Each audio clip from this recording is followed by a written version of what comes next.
What up, Dokkaners? I know that you guys are swamped with all of the content on global. There's just so much happening. I'm being sarcastic. We have Transforming Vegeta's EZA that is dropping tomorrow night. So in today's video, we're going to be taking a look ahead at the event. We're going to get you guys ready for the content by going over what the unit can do post EZA, some hidden potential recommendations, and some sample team builds to get you guys ready for the event. We are also getting the EX skill orb drop for the Android Cell Saga, and we're getting the support memory boost. So all in all, we're actually getting a little bit more than 30 plus stones. We're actually getting 40 Dragon Stones, 34 for this one, 1 Dragon Stones for clearing the event, and then 5 Dragon Stones for doing this one. Actually, 6. So we're getting 41 Dragon Stones, but still, hey, more stones, more content, we'll take it, right? So let's jump in and let's take a look at what this Transforming Vegeta does. By the way, this is not an Android Cell Saga category unit, even though obviously it is from that originally. This is not a Android Cell Saga unit because when you go blue, you can't have a, Vegeta blue in Android Cell Saga. That doesn't work. So unfortunately, you cannot save the EX skill orbs that you get from this for this guy. It would be for other units, but still, it's good to have, right? So let's take a look at what the unit does. This guy is the last of a dying breed, the transforming units, Goku, Frieza, and Vegeta. Really thought that there was going to be more with this before they ultimately canned it. Maybe in the future, they'll come back and give us what I've been wanting for them to do, which is to allow us to go to any form that we want, which is essentially like giving us a brand new, like 5 units for the price of 1, which I get is a little excessive, but then again, no, it's not. So I think it would be cool if we could have a transforming Vegeta that could go to Super Saiyan if we want, or, Super Vegeta. I don't know. I just think that that's a cool idea. Anyway, Pure Saiyan's 170% lead, Superclass lead, sub lead 130%. This unit is a defensive stacker, greatly raises defense, causes immense damage to the enemy. So we are boosting our defense by 50% permanently, which is good. The problem is you only have a limited amount of time. Attack and defense plus 110, plus an additional defense plus 30 when performing a super attack, plus an additional attack plus 15 per key sphere obtained, launches an additional super attack with 7 or more key spheres obtained, great chance of changing STR to physical key spheres, transforms on the very next turn. So this guy's premise is very simple. Stack as much defense as you possibly can before you hit the pinnacle form, because when you do, you can no longer permanently stack defense. So the name of the game is to launch as many supers as possible. You have one on your base super. You have another one here if you pick up 7 or more key spheres, which is made a little bit easier with the 70% chance to change orbs. So that's good. And then of course, since this is a physical unit, you've already got a natural proclivity for launching additionals because you get the base 5 additional. So if you build on that more with more dupes, that will increase your odds of launching an additional super attack. So best case scenario, you are greatly raising defense 3 times on this turn. Trust me, every single defense boost that you can get is worth trying to do. But that is, of course, I guess the weakness in this unit design, because it is very much super reliant. And if you get hit prior to maybe like a couple of turns of stacking, you're probably in for a world of pain. But that's what these transforming units are doing, and that's pretty much why they're dying off. So now if you take a look at the second form, Super Vegeta, they all function exactly the same. The only difference is that their passives slightly get stronger. So attack and defense plus 120 now, defense plus 40 when supering, attack plus 18 per key sphere obtained. So you got a little bit of a nuking passive here. So this doesn't necessarily mean that you should go critical, because again, additional is far more important, but you do have a little bit more of a bite on your super with the more key spheres that you pick up. Everything else remains the same. The following form, Super Saiyan 2, greatly raises defense. Attack and defense now becomes 130. Defense stays at 40%. Attack becomes 20 now per key sphere obtained. And now the additional super attack has dropped from 7 to 6, which is pretty cool. So they're making it a little bit easier in the Super Saiyan 2 form. Then when we get to Super Saiyan God, we have attack and defense plus 140, defense plus 50. Is there something wrong here? Hold on, let me just make sure. Okay, so it looks like from the transition from Super to Super Saiyan 2, the defense stayed the same, but it was the threshold for the super that went down. But then when we go Super Saiyan God, everything goes up. So attack and defense plus 140, defense plus 50, attack plus 25 per key sphere obtained, and the key spheres needed to launch an additional has now dropped to 5. So along the way, as you ascend to blue, it's going to get easier to launch those additional super attacks. And the more you can do, the better off you're going to be. And then ultimately, when you reach the pinnacle, the blue form, you are no longer permanently raising defense. Whatever you've gained, that's it. So you will now greatly raise attack and defense, cause immense damage. Attack and defense plus 150, plus an additional defense plus 50 when performing a super attack, plus an additional attack plus 30 per key sphere obtained. Disables enemy guard with 3 or more key spheres obtained. This is cool. Launches an additional super attack with 5 or more key spheres obtained. Performs a critical hit with 23 key spheres obtained. Changes all key spheres to physical once only, and from the next turn onwards, changes STR key spheres to physical key spheres. So it finally fixes the issue of a great chance to transform. It now becomes a permanent transformation, and for one turn only, you have a full field of orbs. This will allow for you to do a ton of damage on that particular turn, and since you will have a critical already, you don't have to worry about building the unit around this nuke. It will already be there for you. So in terms of hidden potential, I think it's very obvious. The way to go is going to be max additional, which is exactly what I've done here. The real question is, do you want to go as far as you can with the additional, or do you want to provide as much defense boosting as you can, as this is a defensive focused unit, which is kind of what I did here. I've got a level 6 defensive skill orb. I wish I had a level 7, but I saved it for chain battle. Chain battle gods will thank me. So I don't have a level 7 defense boost. I don't even have a level 8. Because I think those are at now on global. But anyway, this is my build. So let me know in the comments how you would build the Vegeta. There is a case to be made for full dodge, because initially you are vulnerable. So if you are worried about something like a Fusion Zamasu Doomsday scenario, then going for full dodge would obviously help. But for me and my philosophy on this particular unit, it is meant to do one thing and one thing only, and that is stack defense. My only concern is stacking defense. If I'm going to be bringing this unit into an event where he has to dodge turn 1, he's probably not the unit to bring on that event. So I will not be focusing on that whatsoever, but I could, if I wanted to, I could change the 6 critical into dodge if I want. I don't really care right now. I might change that in the future, but let me know in the comments how you would build this transforming Vegeta. Now, that being said, let's move over to a couple of other details about the unit before we then take a look at the event. By the way, for those of you who don't know, this unit does fit in these 200% leader skills right now on global. We got the Super Saiyan Trio, Super Saiyan 4 full power. We got the Blues, we got the Gohan, the new Trunks, which nobody has. We got Kere, we got the Resurrection F Blues, and we got Majin Vegeta. So if there's a team that you want to run with some of these guys, you know, feel free to start strategizing. In terms of link buddies, this unit has a lot of linking potential. In terms of the best links for full synergy, which is probably not something you're going to be concerning yourself with too much, you've got Super Vegeta here. When this guy gets his EZA, probably like next year or something like that, this will be an awesome combination. Vegeta and Super Vegeta. 6 links, you got these guys over here. You got the Rage Vegeta when he transforms, and then when you get to 5 links, I mean, it just opens up. 5 and 4 links, you've got everybody. So in terms of synergy, this unit can provide some nice synergy. What are some of the links we're going to be seeing? Royal Lineage, so you got some key there. Prepared for Battle gives you some key. If we go down here to 4 links, like the Super Saiyan 2 Gohan, we get Prepared for Battle. A lot of attack boosting, so that will definitely offset the fact that you are a defensive stacker.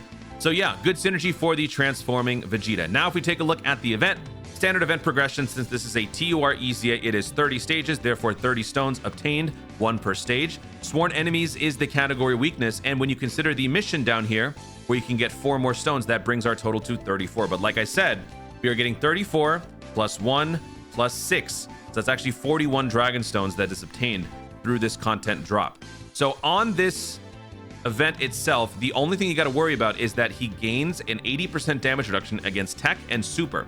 Now, considering that Sworn Enemies is your category, you will be protected from extra damage with Sworn Enemies units, even if you bring Tech units, but you will not do as much damage if they are Tech or good guys. But there is no good guy that is a Sworn Enemy. That is not going to make sense. So how do you build a team for this event? Naturally, you just go full STR, but what if it's a little bit more nuanced than that? So this is where we take a look at some team compositions. So what we're looking at here is the Sworn Enemies category listing. So this shows everybody that works as a lead, as a sub lead. Obviously on global, we don't have the Fortnite, Cell, and Frieza. We don't have that yet, but we do have the full power Frieza. Now, in terms of team leaders, you've got a couple of options. In general, some of these events that we've had recently, there have been a whole lot more options. For this one, it's a little bit more limited in the sense that we don't have like 20 options, but we still have a few, and they are all of the older units. So if you've been around for a while, or even if you've been on the newer side of the game, you've probably summoned for a couple of these units anyway, because they've been featured on some of the banners that you've summoned for. So it's not going to be that difficult to assemble a team, but let's just go over a couple of suggestions, starting with the very obvious one right here. Full power Frieza, very easy. If you've got full power Frieza, you just throw anybody on the team and you're done. This guy's a 170% lead. He is an offensive force. So you just throw that guy on the team, and then anybody else you will. Now, keep in mind that you want to assemble or practice your team compositions on the actual Extreme Z Battle page, because otherwise the same name update restriction will not kick in. So if you're trying to do this, but maybe you want to bring AGL Frieza and the STR Frieza, well, you can't do it. You're gonna have to pick one or the other. You could make the case that this guy is better, which for all intents and purposes, he probably is. He hits really, really hard the more damage you take. So if you want to run this guy as your lead instead, he is an EZA leader, so he's 150 instead of 170. Might not be a bad thing. So either way, one of the full power Friezas is enough to get you through this. I feel like this is also going to make for an easier time on the free-to-play side, which I will be doing on this one. As far as my live stream, I will be streaming this. I may not be able to be my usual self because I have family visiting. Might be a little jam-packed over here at the Toon household, so I might be more like this. Anyway, so let's go over some teams here. Full power Frieza, STR, or AGL, regardless. Let's just put together a big bad boss. So let's do sworn enemies, and then we go down here to link skill. I just want to show you guys the benefit of doing this because this allows you to filter out all big bad bosses, essentially giving you an extra 25% boost on your attack and defense, which is basically like a passive support if they're all maxed out, which for me they are. Maybe for you they are too. With the advent of the link skill orbs, this is far less of an issue now. So with a link skill filter, let's throw in the Prime Battle Frieza, type advantage, good links. Kid Buu, good links, big bad bosses, type advantage. We'll throw in the Imperfect Cell. He's a big bad boss unit. He heals you, so if you are taking damage, he will heal you. The thing about this guy is that he heals you 50% health, not based on the damage that you dish out. Now, since he's tech, he will be doing less damage, but he will still heal you. And since he is still a sworn enemy, he will take less damage. So he's actually a good pickup for this, free to play or otherwise. So there's a squad. We have a good support for sworn enemies. I know he's got type disadvantage, but since he can raise his defense on his super attack, he can potentially launch multiple supers, and he supports sworn enemies at 40%. And since we've got a heal from Cell, I think it's worth bringing third form Frieza. And then at that point, I mean, I don't know, who do we want to throw in here? Cell. There you go. So there's my squad. This is probably the team that I will be running for this event. If I want to make some changes, I can. This is a very easy build category team. If I don't have the big bad bosses, then I could just remove that filter and just have sworn enemies. There's the squad right there. Now, if you don't have either of the full power Friezas, another great option could be Android Cell Saga with the transforming Cell. This guy will obviously do wonders for you because, first of all, he's a sworn enemy. He gets stronger. If you want to go full Cell, I don't know if you actually can do full Cell. Let me see. If we do Android Cell Saga, then we would run this guy. We'd have to run this guy. Second form Cell. No, you can't do it. You can't run full cells. So at that point, you'd have to either run cells and Frieza. Oh no, even Frieza's not enough. Or you might more likely have to do cells and Boos because you do also need power absorption. So yeah, this might be a better option. If you go cells and Boos, then that's pretty much okay. So we'll throw in like Buu tanks, transforming Buu, and I don't know, this guy. There you go. So a bunch of cells and a bunch of Boos. That's very easy. So AGL transforming Cell. I know a lot of people have this. You know, this guy's been around quite a bit now. So again, all the leads very easily accessible.